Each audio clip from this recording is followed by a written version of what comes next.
Yes, mambo vipi mdau wa Pick Media TZ? Karibu ndani ya dondoo na stories za kimichezo, tukumbushane na kujuzana ambayo yanashika hatamu. Bana, taarifa ambazo zilizungumzwa na kuonekana hasa baada ya kutamatika ama kwa kuahirishwa kwa kikao cha Simba Sport Club ambacho kilifanyika Jumapili ya wiki iliyopita, na mwenyekiti wa Simba ambaye ni Murtaza Mangungu akasema kikao kiishe majira ya saa 5 tu kabla ya saa 6 kufika pale za mchana. Saa 5 ilikuwa asubuhi na mambo mengi yakatokea. Baadhi ya mashabiki wakatupia lawama uongozi wa Murtaza Mangungu, lakini wengine wakazungumza kwa mlengo mwingine kwamba pengine ameona kuna kitu kingine ambacho kinaweza katokea kibaya zaidi ya vile ambavyo yeye alikuwa anategemea. Lakini Pick Media imepiga kambi na kuzungumza na baadhi ya mashabiki kindakindaki, lakini wanachama wa Simba Sport Club ambao wao hawajataka majina yao kutajwa. Miongoni mwa wanachama hao wamezungumza kwamba wao wanachokiona ni kusubiri tu siku ya hukumu kupitia sanduku la kura na kumtoa Murtaza Mangungu. Lakini kama ambavyo ulifuatilia vizuri, ulipata kuona na kusikia pia mashabiki wakimuita na kumuimba Mo Dewji kwamba aendelee kuwa mdhamini timu hiyo ambaye hisa yake ni 20%, lakini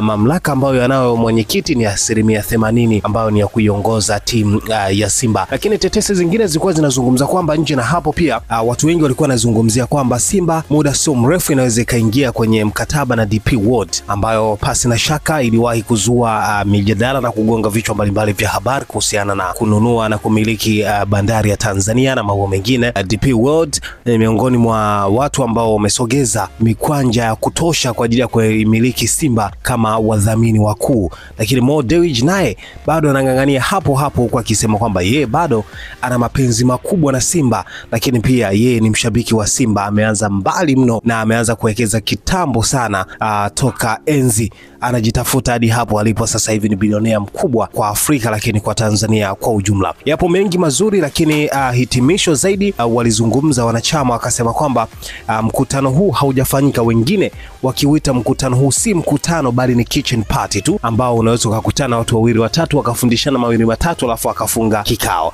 Nini ambacho kinaikumba sana Simba kwa sasa?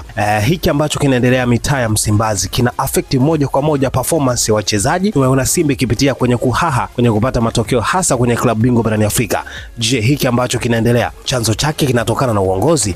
Niambie kwenye comment, lakini nakukumbusha wewe ambaye bado hujasubscribe, karibu kushare, lakini comment, like. Endelea kutufuatilia Pick Media TZ kwa habari kem hasa za kimichezo. Mimi ni Chazi Fabian, asante kwa kutuamini na kutuchagua.